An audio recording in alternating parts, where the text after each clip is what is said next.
Hey guys, welcome to another live show, another live She Knows Arsenal. Make sure you guys are smashing the likes and getting into the chat and letting me know how you guys are thinking and feeling ahead of a massive Champions League fixture. Arsenal versus PSG at the Emirates. These are the games that we wanted to be a part of, so here we go. There's it's weird. I don't feel nervous. I feel more excited than anything, but that could all change very, very fast. You guys know how it is, but let me just go ahead and put the starting 11 in the chat for us. Yeah, this is it. There's still more. There's this too, this, and then I'll look up PSG's in just a second.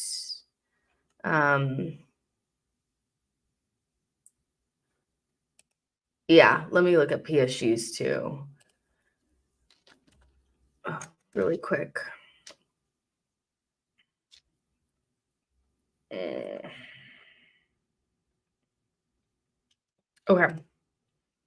Got it. All right, so our starting 11 is the same as Leicester, which, we had kind of spoken about this yesterday, that I would just start the same, starting 11. I'm not quite sure why we would change it up. It doesn't make sense for us to change it up, unless there was like a real reason to. But Raya, Timber, Saliba, Gabriel, and Calafiori.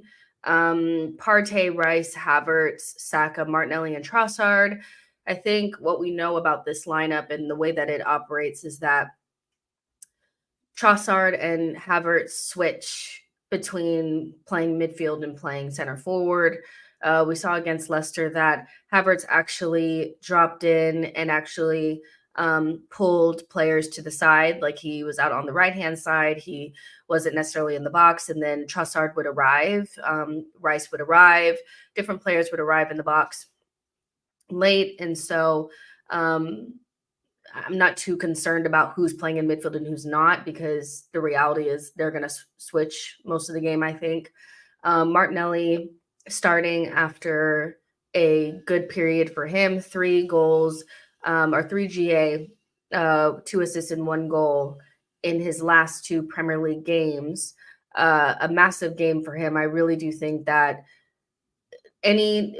we just need to see big performances from our attackers. Our defense is our defense is great.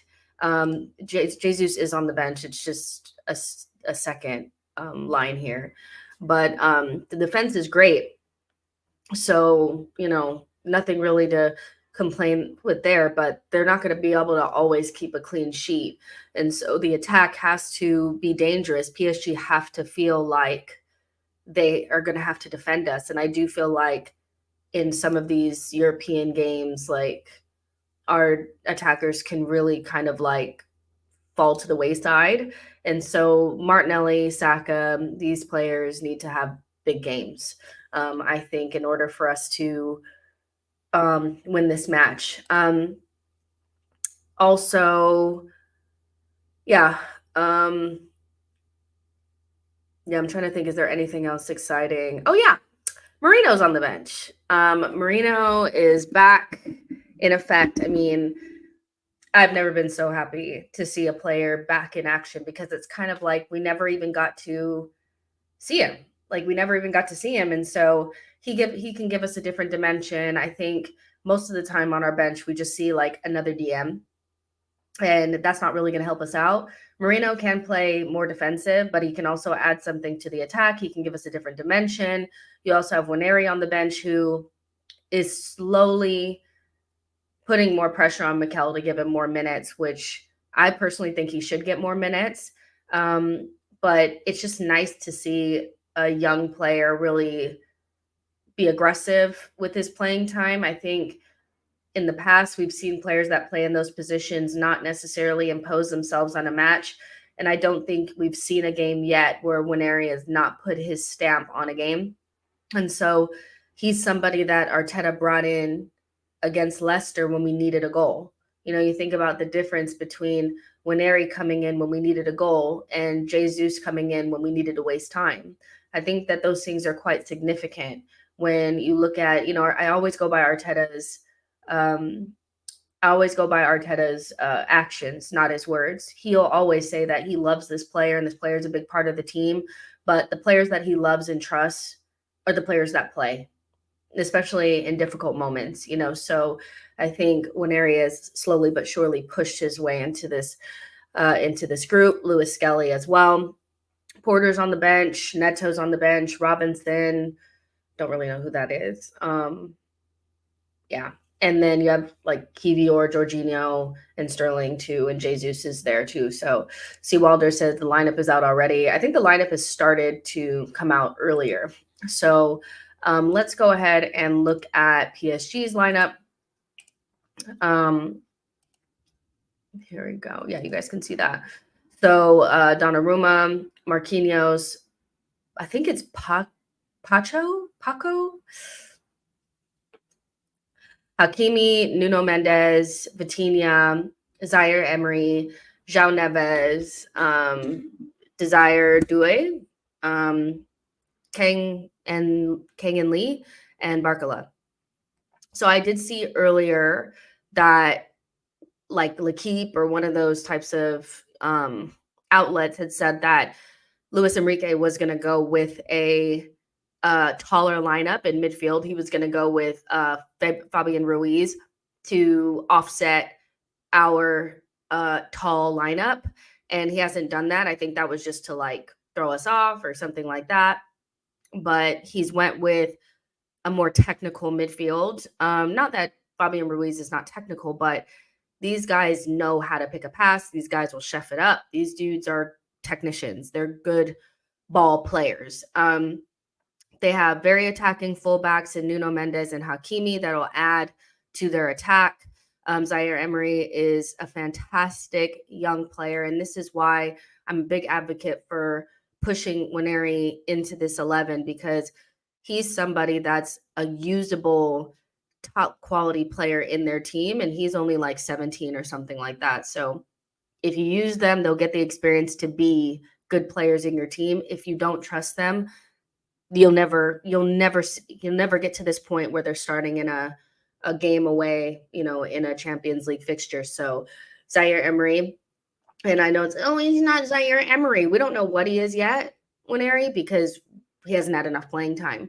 Barcola is probably one of the most informed attackers in Europe right now. He has started like a house on fire. He's been compared often to like Dembele and like what their output has looked like.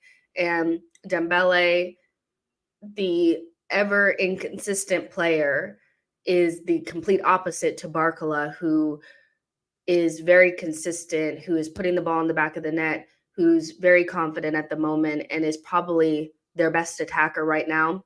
Desire Doué, one of the really, really talented players that they got over the summer, a player that I thought we should have went after. I think, honestly, when I look at this PSG project, I do think they're finally going in the right direction in terms of getting young French talent and monopolizing that. I never really understood why they didn't monopolize French talent, because they have some of the most talented young players ever. And just to allow those players to go to other leagues or to go to other teams, or, it just never made any sense to me. So seeing Barcola, seeing Desire Doué is like very like, okay, they are definitely going in a different direction than they were with, the Neymar, Messi, Mbappe. And I think they look just fine without Mbappe, to be honest. They have a lot of talent in their side. So again, this is, besides going to San Siro, this is going to be probably our most difficult game in this league level of the Champions League. We're going to have to be on our best behavior.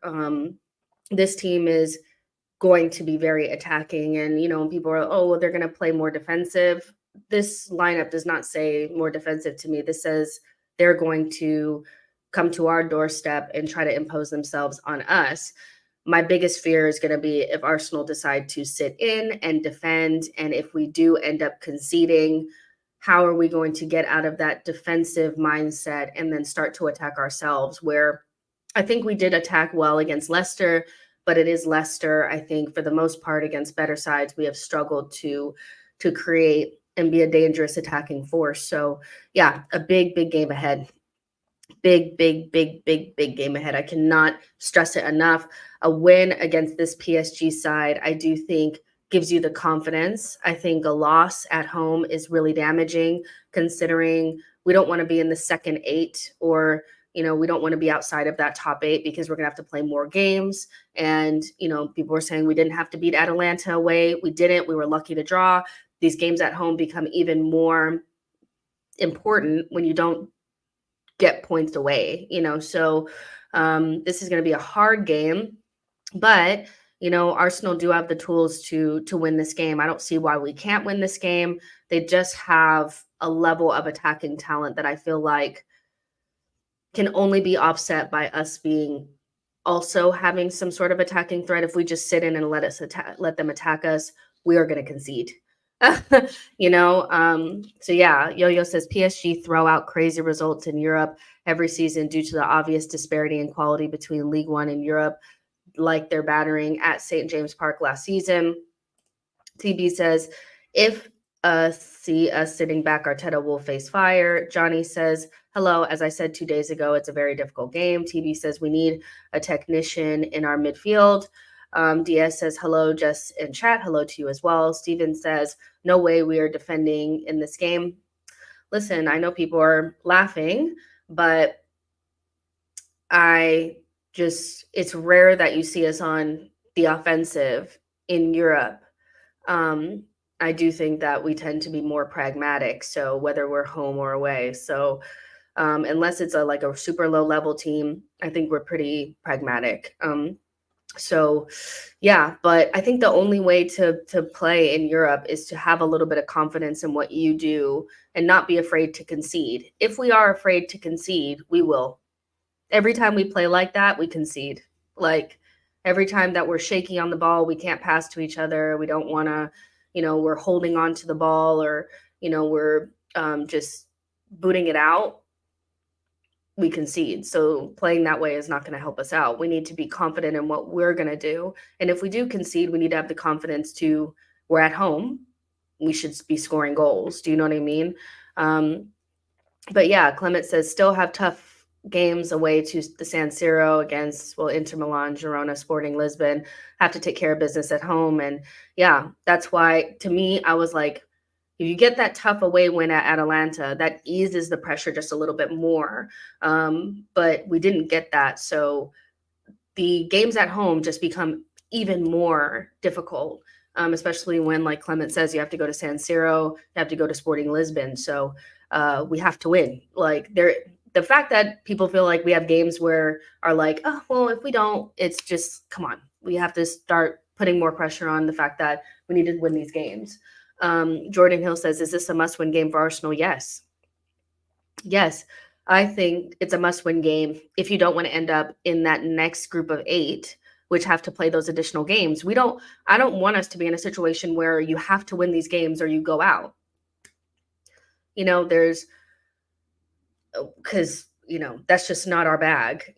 Having to win or you'll go out is just not our bag. So I think the earlier you get the points, you ease the pressure later on, where now if you start losing games at home and you get stressed out and you have to nick points, then you're in that second 8 and then you have to play those additional games and they're even more pressurized. Yeah, no. And this is a good period for us where we're going to play Southampton at the weekend. I don't know if you guys watched Southampton yesterday against Bournemouth, but they're ass, so Southampton at home. We have Bournemouth away soon. We have some more favorable fixtures now than we did like a week ago. So this is the time to do everything that you can to win these games, get those points on the board, make it easier for yourself, because those additional games that we'll end up having are going to be in a period of time where we don't want them to be. So yes, it is a must-win game.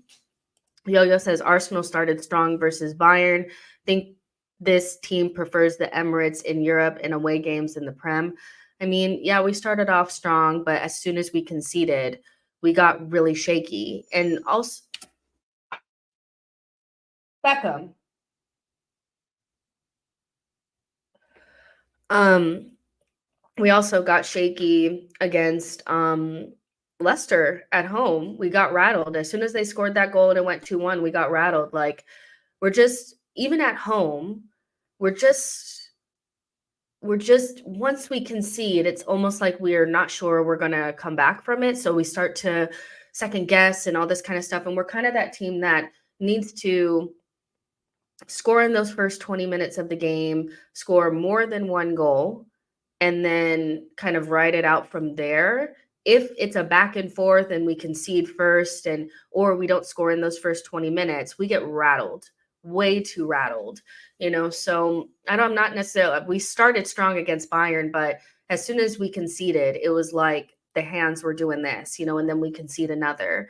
I really just think that like this team needs to but that also comes with do do we have the type of attack where people feel like, oh, well, we gave up a goal, but we're going to score again? I think it could be some of that too. Samuel says Mendes and Hakimi overloading our defense could be very difficult. We have to be very clinical. Yeah, we just have to play our game and actually play. We just play within ourselves too much in Europe. I don't know if that makes sense. If you guys know what I mean by we play within ourselves, I just feel like we just don't express ourselves. We get too rattled when we concede. We really clam up. We get very pragmatic and very ugh, and I just don't feel I think you have to play with a level of shoulders down, relaxed in Europe, because it's just if you don't, you're going to concede if you play that way. Do you know what I mean? So yeah, but overloading our defense, they're going to be overlapping and attacking, but that means that they're going to leave gaps going the other way. One of my concerns about Arsenal is that with Hakimi and Mendes going forward, they will leave gaps. Will we be able to exploit them quick enough? At the weekend, there were several times where we tried to counterattack, but we couldn't just make that simple pass into Martinelli or make that simple pass, forward. I think Arsenal do struggle on the counterattack, and I think that that's going to be a really good method for us to exploit what they're going to leave open. But we're going to have to be much better in those situations. Yeah, Yo-Yo says we're front runners. Why we always score first. We like to be on the front foot, but I also feel like that doesn't. I feel like we're good, kind of in the even game state, and then when we're ahead, we're good. When we go back or we're pushed back, then we start to really get rattled. And Europe is just so different than the Premier League. It doesn't go by the recipe that you're used to it going by. So I think you just have to be more flexible. Jonathan says Due is going to test Calafiori 1v1. He struggles. I think just give Calafiori a minute. I think people are really harsh. Sorry about that. I think people are a little harsh on Calafiori early days. It's even the first couple of days that Timber played at left back this season, people were saying, I just don't know if he's as good as he was before. I don't know, maybe Zinchenko's more technical than him, and then you give him a couple more games and he just looks excellent on the right. I think I'm gonna steer clear of making any very huge statements about any of our players that just came in and we just started playing them. Yeah, Calafiori has struggled at times 1v1 early on, but I feel like that's something that can be mitigated or something that can be worked on. I don't know if I'm going to say he's bad at 1v1 defending. I feel like that's a strong statement when he hasn't really gotten a chance to adapt. In terms of Due is going to be a difficult opposition for him, but I'd much rather have Calafiori and Timber defending those tough players than Ben White and Zinchenko, so I still think we're in a better position than we would have been maybe a year ago. Mohammed says we're dealing with injuries at the moment. Lucas Hernandez, Gonzalo Ramos, and Presnel Kimpembe. I think, listen, these players, when I look at what you have there on the screen, I'm not quite sure that they're necessarily that big of outs. Barcolo's your best player right now. Gonzalo Ramos, I don't really rate him particularly highly. Lucas Hernandez, probably because he would be playing left center back, right, instead of Paco or Pacho or whatever his name is. And I don't know when's the last time anybody rated Kimpembe. So yeah, I still think you have close to like your strongest 11, because you're not really missing that much in midfield. I think if you're missing something in midfield, that would be even like that. I would actually look at that a little bit more like, oh yeah. Jordan Hill says, how are people critiquing Timber when he literally only played one game last? Because we're very quick to write off players like right away. Like as soon as we get a player, it's like we want to put them in a pocket or something, and we're like, okay, he's not good at this because the first 2 games that he ever played for us, he struggled. So yeah. Hamsik says Fabian Ruiz not playing is huge. In what way is it? Because to me, this is their best midfield. So actually, I'm more concerned about us playing against this midfield than I would if Fabian Ruiz was in. I just feel like technical midfields are going to be our problem because we're big and slow. I also just think like their ability to pop the ball around Thomas Partey, if Declan Rice plays that second striker role and he's pushed too far up, we're cooked. We are absolutely cooked if we leave him on an island, Thomas Partey, we are done, so I do think that, this is their best lineup, or their best midfield. This midfield concerns me. This actually concerns me more than if they had put one big player in midfield. One big player is not going to stop us from being able to take control of set pieces. Fabian Ruiz is not going to stop us from scoring on set pieces. Liverpool have a big back line. We scored on a set piece. Man City have a big back line. We scored on a set piece.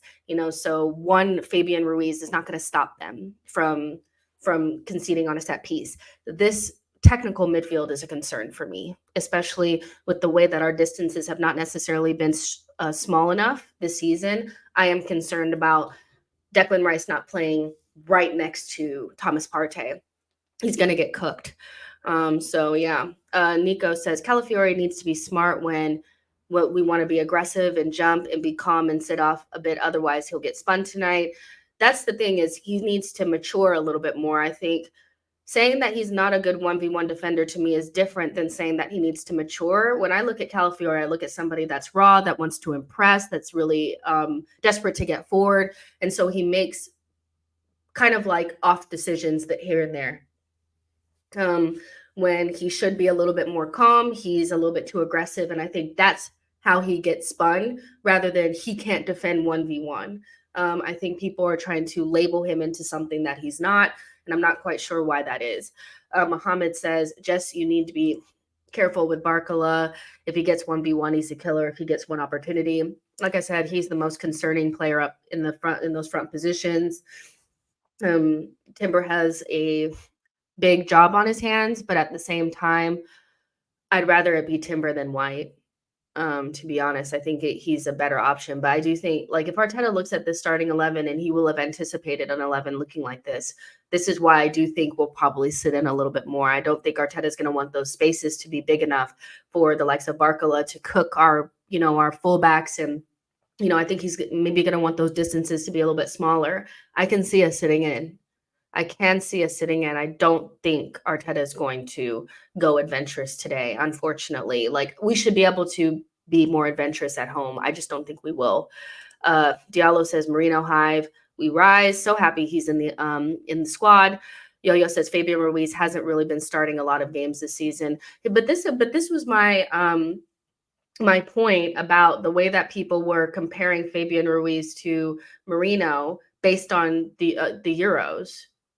I was like, if you watch PSG even mildly, and I watch PSG mildly, I don't even it's not something that I do on like a regular basis, but even I know that Fabian Ruiz is not a guaranteed starter for PSG. He happened to be the best partner for Rodri in that tournament, but people were basing whether they'd want Merino based on the fact that he didn't start over Fabian Ruiz. But if the Euros never happened, if you looked at Sociedad and his importance to that team and Fabian Ruiz's season with PSG, one is clearly more important to their team than the other. One clearly plays more minutes than the other. You know what I mean? So Fabian Ruiz to me is somebody that was, I wouldn't say he was overhyped, because he did have a good Euro, so I don't want to take that away from him.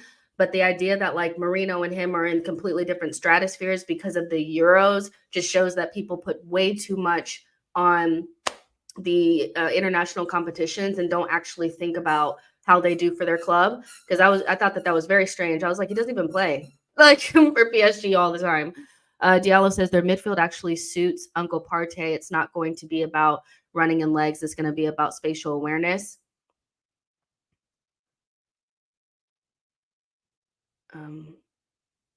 Yeah. We will see. Abdallah says, big up Jess and the community. Big up to you as well. Yo-Yo says, Call's first season abroad is relatively young. People need to understand and feel comfortable with the fact that he's not the finished article yet. And I feel like that's why I find it strange that people are putting like harsh labels on a 22-year-old that just got here. He can't defend is a very like harsh statement for somebody that has been here for 5 seconds. But again, I still think like he's actually had some good defensive interventions for us. I think it's the Savinho situation was a big one. And yeah, I feel like that's like the main one. And I think he just gets too tight. He needs to learn that because, and I also think Calafiori being on the slower side doesn't help him. And the Premier League has much quicker players than probably Serie A does. So he just needs to get used to shit, you know? Stefan says this game will suit Partey, to be honest. Let's see, because I don't see it suiting him. I really don't. I think if he's by himself, they're just going to pop that ball right around him. He just, in terms of like spatial awareness, I just feel like unless he is attached to the back line, I think he'll be in trouble. They're going to just play it around him.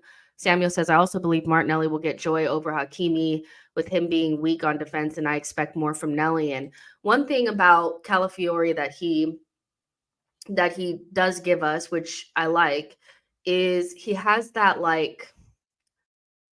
ability to just pass it down the line. And I think, when we were talking about it earlier, what is Hakimi and Nuno Mendes being pushed forward going to do for us? It's going to leave gaps for Martinelli and like for us to counterattack into those spaces out wide. One of our biggest problems is that we don't have a player that naturally, or we haven't had, that can just naturally just pop that ball into the channel for Martinelli to run onto. With Calafiori, we do. Rice struggles with that ball because he doesn't have a left foot like at all, so he always has to like cut it in, and it slows things down. But if like let's say Gabriel passes it to Calafiori and Calafiori can just hoof it down into that channel for Martinelli, we can get some joy.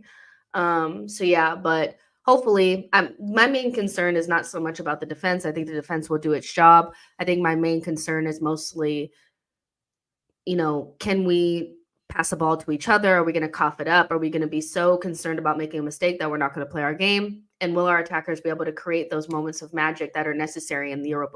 In Europe, that's mostly what it is. Ben Ross says, "Why is it a perfect game for Partey?" I don't know. They're telling me it is. Diehard says, "Guys, there's no convincing just on Partey. As long as we keep winning, I don't care." Yo-Yo says the chat has thrown up a lot of interesting matchups. Yeah, I mean, there are a lot of interesting matchups.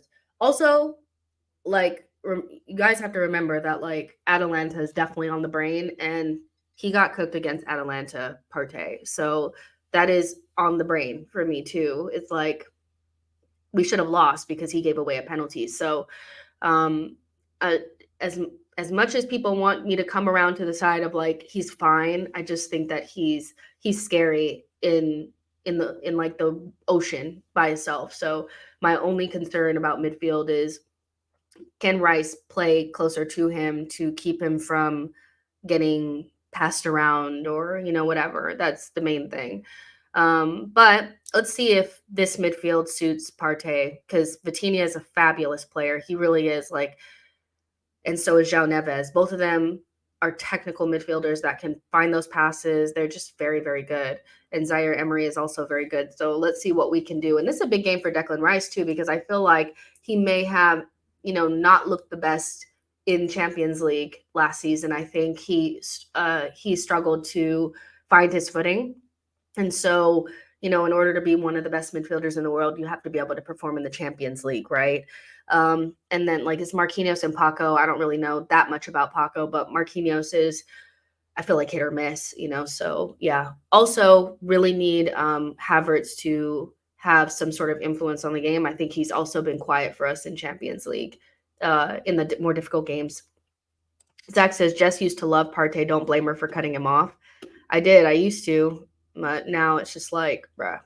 Ben Ross says, I think you play Rice 6 and have Trossard carrying and Partey breaking lines to progress the ball. Rice just needs to be closer to him, I think, in general.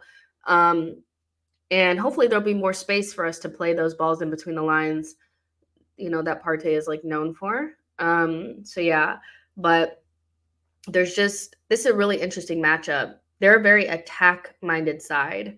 So let's see how we do against a team that is definitely set up more to, go forward and maybe not so much to defend. Because they don't even, João Neves is a good DM, but he's not the biggest. He's not the strongest. So, and I think we should use our size to our ability. I feel like getting onto them, making sure that we, are maybe the more physical team. I think that would help us. That would suit us a little bit. So yeah. Oh, why is Austin Trusty out there? Oh, he plays for Celtic now, huh? The feed is just showing Austin Trusty, and it's just crazy. He went from the MLS to Arsenal to Birmingham and then to Sheffield, and now he's at Celtic playing in the Champions League. What a story. That's awesome. Cherry on top says if we scored early, the subs will get a chance to play. Yeah. One thing I am happy about is that Arteta didn't go with Champions League Jesus. I just don't feel I'm happy he didn't do that because like no reason to play him in this game unless we need him later on. But Saka is captaining the side, which is amazing. I love that for us. I think he should be captaining us in Odegaard's absence. I think he's the best suited to be a captain for us in this time. So yeah. What? What is this? Oh, I just saw somebody say Rice ACL or something like that, but it was something else. I was like, he ain't got no damn ACL. The fuck he's playing? Yeah, that's gonna be an interesting game. I'm mostly excited about the game though because I think it's a good matchup and it should be a good game. I just hope we actually come out of our shells a little bit. Because the attacking performance that we put in against Leicester, those 2 goals aside was really fantastic. I'm hoping that kind of, we in our last 2 games, we've scored 9 goals, so I know it's different level of opposition, but sometimes you just need to get off the mark a little bit, they're showing us in a 4-2-3-1, which I'm not 100% sure that's what we're going to look like, but I'm hoping that that's what we are. I really hope Rice is playing in the double pivot next to Partey. It's our best bet, Let's see what else you guys are saying. Just to remind you guys, after this, we're going to be on Big Up, which is formerly TIFO, to do the watch along. So the link is actually in the description, and it's also pinned to the chat. That's where we'll be. I don't do watch alongs on here because Big Up is much better for watch alongs. We actually have a tactics board. There's actually the ability, it's a smaller community. It's made specifically for watch alongs, so I prefer to do them on there instead of here. So a lot of you guys are actually signed up for it. I just think sometimes you guys don't know when they're happening. So that's why I decided to do this pre-match thing so that, we could just all go over there together. For those of you guys who want to be a part of the watch along, you don't need the code anymore. All you need to do is have an account on Big Up, and then we just go about our business. It's super easy. So I just wanted to remind you guys of that because that will be starting in 10 minutes. So yeah, let me actually pull that up. Yeah. But yeah, I'm excited for the game. I just want us to actually play. You know what I mean? Just let us play. Would love to see Merino or Winery get some time today too. So yeah, starts in like 7 minutes, for those of you guys who are interested. Um, let's see, Cherry on Top says, "I want Jesus and Sterling to play minutes." Stefan says, "Gabby J didn't look happy about that winner." I mean, the reality is, you know, he was brought on to waste the last couple of minutes of the game while Winery came on to actually help us win it. I think Arteta gave him that chance against Atalanta with the captain's armband and also the opportunity against Bolton. And I don't necessarily think he took either one of those chances that well. He didn't score any goals. I don't even think he got any assists in that Bolton game. So, yeah, I mean, there's just no reason to, one, disrupt a winning formula and to force a player into the team that's clearly not ready or is not going to give us anything. I think our games are just too stressful right now. There's just too much riding on every single match to be banking on Gabriel Jesus to do what? I said it the other day that I think we're just beyond jinky. We need people that are going to go out there and get end product. And right now, he's so far off it. It's just, yeah, it sucks. But yeah, I mean, I wouldn't expect him to be happy. I mean, I don't think he was upset about the winner. I think he was disappointed that he didn't come on sooner. But yeah, he was, to be honest, he was given the game against Atalanta with the captain's armband, which I think Arteta was like, show me that you can lead this team in a difficult away match. He didn't do that. He needed to come off. And against Bolton, in an everybody eats, he didn't eat, So I don't really feel sorry for him, to be honest. I just feel like, on the pecking order, he's far down. Sam says in the front, in the 4-2-3-1 formation, who is at the front?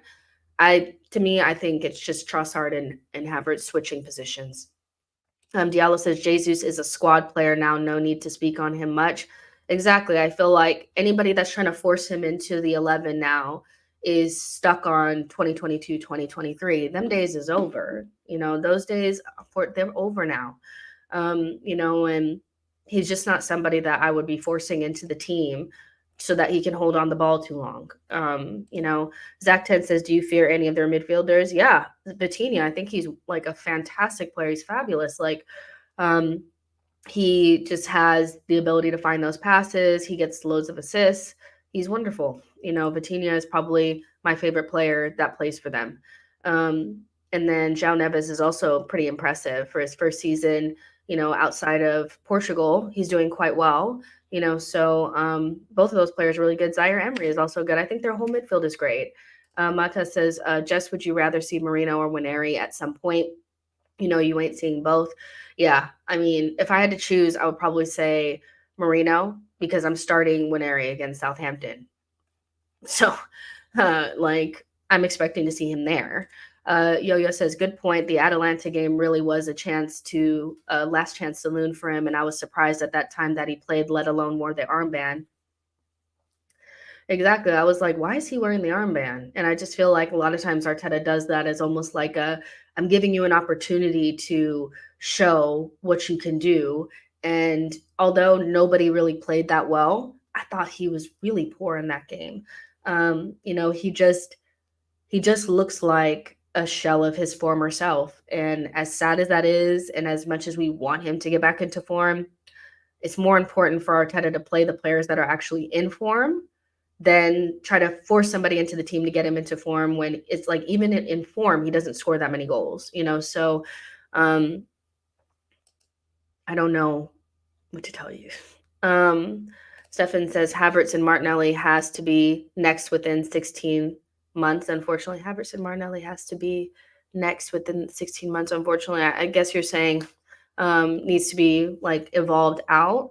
I just feel, we had this me and my friend had this conversation the other day, and I was just like, the reality is like we need to get a striker, and when we get one, I would imagine that Havertz drops to the bench, and that'll be like fine. Him as a squad player, and Martinelli. I don't know what the future holds for him, but at this stage right now, all we can hope for him is to get to like his old form.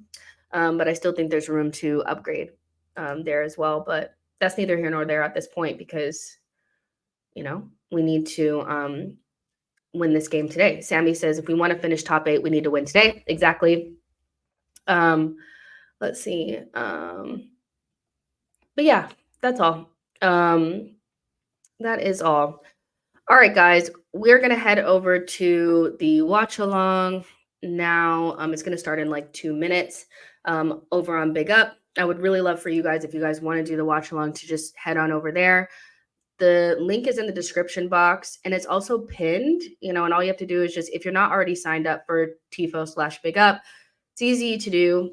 You just need your email and then you just click on the watch along and then boom, you're in there.